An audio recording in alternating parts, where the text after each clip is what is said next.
दोस्तों, आप सभी लोग कैसे हैं? उम्मीद करते हैं आप सभी लोग ठीक हैं। दोस्तों, आप सभी का मेरे YouTube चैनल क्राइम की कहानी में स्वागत है। आज की कहानी एक ऐसी व्यक्ति की है जिसने अपनी अय्याशी के लिए कितनी ही महिलाओं को फंसाया, उस औरत को ब्लैकमेल कर उन पैसों से मौज मस्ती करता था। चले आज की कहानियां शुरू करते हैं। दोस्तों, आप सबसे अनुरोध है चैनल को सब्सक्राइब करें, चैनल लाइक करें और कमेंट करें। अपने दोस्तों के साथ शेयर जरूर करें। बहुत से लोग हैं जो सब्सक्राइब नहीं करते हैं। आपके सहयोगी से मुझे हिम्मत मिलती है, इसलिए कंजूसी ना करे। कहानी शुरू करते हैं। सीरियल किलर जगरूप ने केवल अपनी अय्याशी के लिए 7 कत्ल किए। मजे की बात यह है कि 23 सालों तक पुलिस उसे पकड़ना तो दूर, उसके बारे में कोई जानकारी तक नहीं जुटा पाई। आखिर मार्च 2015 के अंतिम सप्ताह की 24 तारीख को पटियाला की विकास कॉलोनी में एक युवक की लाश मिली थी। लाश के टुकड़े करके एक अटैची में बंद करके अटैची को सुनसान जगह पर फेंक दिया गया था। मृतक के कई टुकड़े करने के बाद उसके चेहरे पर ईंटें मारकर कुचला गया था। पुलिस के लिए ये केस अब चुनौती था कि एक साथ 7 हत्याएं हो चुकी थी जिनका तारीखा लगभग एक जैसा ही था। पुलिस किसी भी तरह से कातिल को पकड़ना चाहती थी ताकि इसके बाद कोई और कत्ल न हो जाए। पुलिस ने अब हर एक पहलू को गौर से देखा और आखिर में कत्ल उनके हाथ लग की गया। पुलिस ने मुकदमा दर्ज करके लाश की शिनाख्त करवाई तो पता चला कि अटैची में मिली लाश अनिल कुमार नामक युवक की थी। इस हत्या ने पूरे शहर में दहशत पैदा कर दी थी। दहशत का एक कारण यह भी था कि पुलिस को इस तरह लाश कोई पहली बार नहीं मिली थी। सन 1995 से लेकर अब तक इसी तरह पुलिस ने पंजाब के अलग अलग शहरों से करीब 8 लाशें बरामद की थी और ये सभी अनसुलझे मामले फाइलों में बंद हो चुके थे। यह ताज़ा मामला भी पहले मिली लाशों की फेहरिस्त में शामिल कर लिया गया था, क्योंकि अब से पहले मिली लाशें और अब मिली लाश को देखकर ऐसा लगता था जैसे इन सब का कातिल एक ही रहा हो। इन सभी हत्याओं की कार्यप्रणाली एक जैसी ही थी। अब तक मिली सभी लाशें टुकड़ों में मिली थी और उन सब के चेहरे पर ईंटें मारकर चेहरा बिगाड़ा गया था। इस तरह की हत्याओं का पहला मामला सन 1995 में लुधियाना में सामने आया था। मृतक का नाम नंदलाल था और उसकी लाश भी पुलिस को अटैची में बंद टुकड़ों के रूप में मिली थी। अनिल की तरह नंदलाल के चेहरे को भी ईंटें मारकर बिगाड़ा गया था। बाद में पुलिस की काफी मशक्कत के बाद मृतक की पहचान नंदलाल के रूप में हुई थी, पर पुलिस की दिन रात की मेहनत के बाद भी वे कातिल तक नहीं पहुंच पाई थी। अंततः इस केस को अनसुलझा करार देने के बाद इसकी फाइल बंद कर दी गई थी। इसके बाद साल 6 महीने में लुधियाना और पटियाला में इसी तरह लाशें मिलती रही और उन हत्याओं की जांच भी होती रही, पर कातिल को पकड़ना तो दूर की बात, पुलिस उसका पता तक नहीं लगा पाई।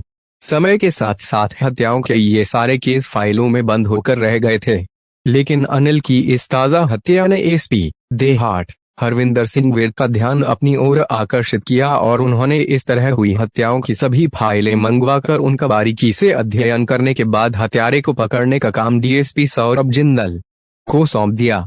डीएसपी सौरभ जिंदल ने अपने विश्वसनीय पुलिस कर्मियों की टीम बनाकर इस मामले की जांच शुरू कर दी। सबसे पहले उन्होंने पटियाला के टैगोर सिनेमा के पीछे मिली राजेंद्र कुमार नामक युवक की लाश से अपनी जांच शुरू की। राजेंद्र की लाश भी 2015 में मिली थी और अब तक मिली अन्य लाशों की तरह उसकी लाश के भी टुकड़े कर अटैची में बंद करके टैगोर सिनेमा के पिछवाड़े फेंके गए थे। उसका चेहरा भी ईंट मारकर बिगाड़ा गया था। डीएसपी सौरभ जिंदल ने जब राजेंद्र की फाइल का बारीकी से निरीक्षण किया तो पता चला कि राजेंद्र की लाश के टुकड़ों के साथ उसके कपड़े भी मिले थे और उन कपड़ों में एक विजिटिंग कार्ड भी था जो किसी सुरजीत नामक कॉन्ट्रैक्टर का था। डीएसपी सौरभ जिंदल ने सुरजीत को बुलवाया और मृतक राजेंद्र की फोटो दिखाकर उसके बारे में पूछा। फोटो देखकर उसने झट से बता दिया कि राजेंद्र उसी मकान में अपनी पत्नी के साथ किराए पर रहता था जिसमें वह खुद रह रहा था। आगे की पूछताछ में पता चल कि वह मकान किसी रीना नाम की औरत का था। यह जानकारी भी मिली कि रीना का चाल चलन ठीक नहीं था। रीना के अवैध संबंध एक आदमी से थे और वह अक्सर रीना के घर आया करता था। पड़ोसियों के अनुसार रीना उस आदमी की रखेल थी और वह उसके इशारों पर नाचती थी। रीना के पास आने वाला आदमी कौन था, उसका नाम क्या था और वह कहाँ का रहने वाला था, रीना के अलावा यह बात और कोई नहीं जानता था। बहरहाल डीएसपी सौरभ जिंदल ने सबसे पहले राजेंद्र के बारे में उसकी पत्नी से पूछताछ की। उसकी पत्नी का कहना था कि उसका पति सिंचाई विभाग में कार्यरत था और कई दिनों से घर से लापता था। आश्चर्यजनक बात यह थी कि राजेंद्र की पत्नी ने उसके गायब होने की कहीं रिपोर्ट तक दर्ज नहीं करवाई थी। जांच में यह भी पता चला कि राजेंद्र कुमार भी रीना पर गलत नजर रखता था। डीएसपी सौरभ जिंदल ने मामले की गहनता से जांच पड़ताल की तो कई बातें बड़ी विचित्र और रहस्यमयी दिखाई दी। इसलिए जिंदल ने रीना से ही पूछताछ करना उचित समझा। रीना को अपने ऑफिस बुलाकर जब उससे उसके प्रेमी के बारे में पूछा गया तो रीना ने अपने प्रेमी के बारे में कई रहस्य उजागर किए। उसने बताया कि उसके प्रेमी का नाम जगरूप सिंह था और वह पिछले काफी समय से अपनी मजबूरी के कारण उसके साथ रह रही थी, क्योंकि जगरूप उसे ब्लैकमेल कर रहा था और वह उसे धमकी देकर कई बार कह चुका था कि अगर उसने उसकी बात नहीं मानी या उसके बारे में किसी से कुछ कहा तो अन्य लोगों की तरह वह उसकी भी हत्या कर देगा और उसकी लाश के टुकड़े टुकड़े कर चीकौओं को खिला देगा। इन सब बातों के अलावा रीना से यह भी पता चला कि 45 वर्षीय जगरूप सिंह बदोवाल, लुधियाना का रहने वाला है।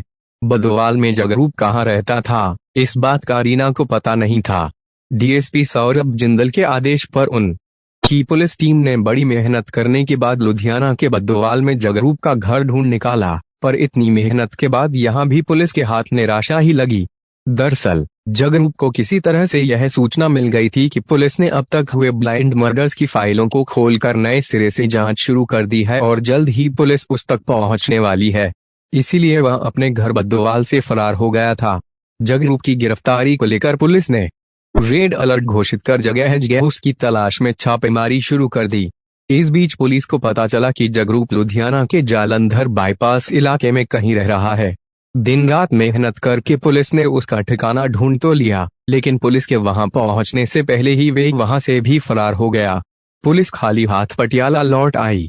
अगली बार पुलिस ने रीना से पूछताछ कर जगरूप के उन सभी ठिकानों को घेर लिया जहां उसके छिपने की संभावना हो सकती थी। अंत में अपने आप को चारों ओर से घिरा देखकर 4 जनवरी 2018 को जगरूप सिंह ने एक व्यक्ति के जरिए सिविल लाइंस थाने में आकर सरेंडर कर दिया। इसी के साथ पिछले कई महीनों से जगरूप और पुलिस के बीच चल रहे चूहे बिल्ली के खेल का अंत हो गया। जगरूप सिंह के पिता की मृत्यु उसके बचपन में ही हो गई थी। जगरूप बचपन से ही अयाश प्रवृत्ति का था और ऐशो आराम की जिंदगी जीना चाहता था। बचपन से ही वह स्कूल में हमउम्र और अपनी उम्र से बड़ी लड़कियों से छेड़छाड़ करता रहता था। इसी के चलते उसे स्कूल से निकाल दिया गया था। उम्र के साथ साथ उसका अयाशी वाला शौक भी बढ़ता गया, लेकिन अयाशी के लिए ढेर सारे पैसों की जरूरत थी जो उसके पास नहीं थे। अंततः अपनी जरूरतों को पूरा करने के लिए उसने एक रास्ता खोज निकाला। अपने आप को शरीफ और पैसे वाला दिखाकर वह लड़कियों से पहले दोस्ती करता था और बाद में उनकी अश्लील फोटो खींचकर उन्हें ब्लैकमेल करते हुए देह व्यापार के धंधे में धकेल देता था। उनकी कमाई से वे खुद ऐश करने लगा। इस तरह जगरूप ने अनेकों लड़कियों की जिंदगी बर्बाद की थी। उसके चंगुल में फंसने वाली लड़की का उससे बच निकलना असंभव था। सन 1994 में जगरूप का बड़ा भाई ऑस्ट्रेलिया चला गया। वह वहां टैक्सी चलाने का काम करने लगा। इस काम में उसे अच्छी कमाई होने लगी। जब धंधा जम गया तो उसने अपनी मां को भी हमेशा के लिए अपने पास ऑस्ट्रेलिया बुला लिया। ऑस्ट्रेलिया जाने से पहले जगरूप की मां ने एक लड़की देखकर उसकी शादी यह सोचकर करवा दी थी कि एक तो उनके ऑस्ट्रेलिया चले जाने के बाद जगरूप का ख्याल कौन रखेगा और दूसरे उनका सोचना था कि शादी के बाद शायद जगरूप की जिंदगी में कोई ठहराव आ जाए, पर यह उनका मात्र भ्रम था। जगरूप को न सुधरना था और न ही वह सुधरा, बल्कि दिन न प्रतिदिन उसकी अयाशियां बढ़ती गईं। नई नवेली पत्नी के सामने जब जगरूप का घिनौना चेहरा आया तो समझदारी दिखाते हुए वह चुपचाप घर छोड़कर अपने मायके चली गई और उसने दोबारा मुड़कर पति की तरफ नहीं देखा। जगरूप के बताए अनुसार उसने अपनी जिंदगी का पहला कत्ल 22 साल की उम्र में मई 1995 में लुधियाना निवासी नंदलाल का किया था। नंदलाल की पत्नी जगरूप की प्रेमिका थी। नंदलाल को जब जगरूप के साथ अपनी पत्नी के संबंध होने का पता चला तो वह अपनी पत्नी को उससे संबंध तोड़ने के लिए कहने लगा। इसी बात को लेकर घर में क्लेश होने लगा था। अपनी प्रेमिका के माध्यम से जगरूप को जब नंदलाल के क्लेश करने का पता चला तो उसने बड़ी बेरहमी से उसकी हत्या करने के बाद उसकी लाश के कई टुकड़े कर दिए और चेहरे पर ईंटें मार मार कर उसका चेहरा बिगाड़ दिया। जगरूप के आत्मसमर्पण करने से पहले बीते 23 सालों में भी लुधियाना पुलिस नंदलाल की हत्या की गुत्थी को नहीं सुलझा पाई थी।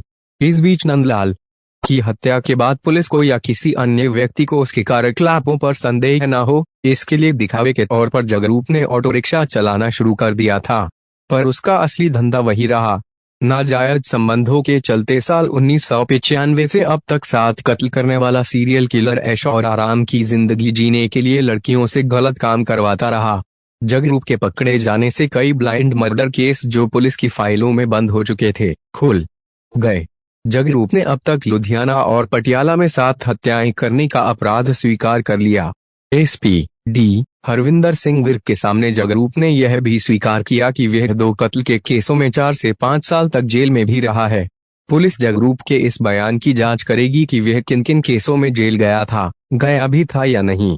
इसके अलावा पुलिस इस बात की भी जांच करेगी कि इन 7 हत्याओं के अतिरिक्त उसने और कितनी हत्याएं की हैं। इन केसों के बारे में फिलहाल जानकारी जुटाई जा रही है।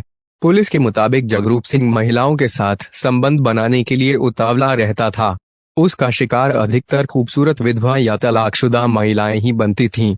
अपने शिकार को जाल में फांसने के बाद वे धीरे धीरे उसे हलाल करके अय्याशी के लिए रकम जुटाता था।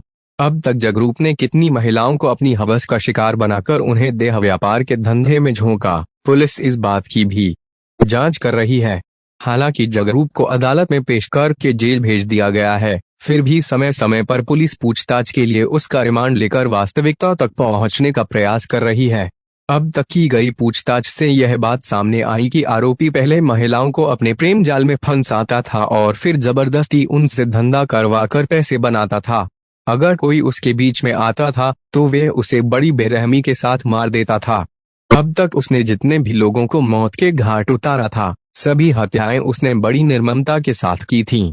दोस्तों, आपको कहानी कैसी लगी कमेंट करके जरूर बताएं और एक बार आपके लॉन्च किए गए चैनल को सब्सक्राइब करें और लाइक करें, शेयर करें। कल से एक और नई कहानी के साथ, तब तक अपना प्रॉप्स शेयर करें और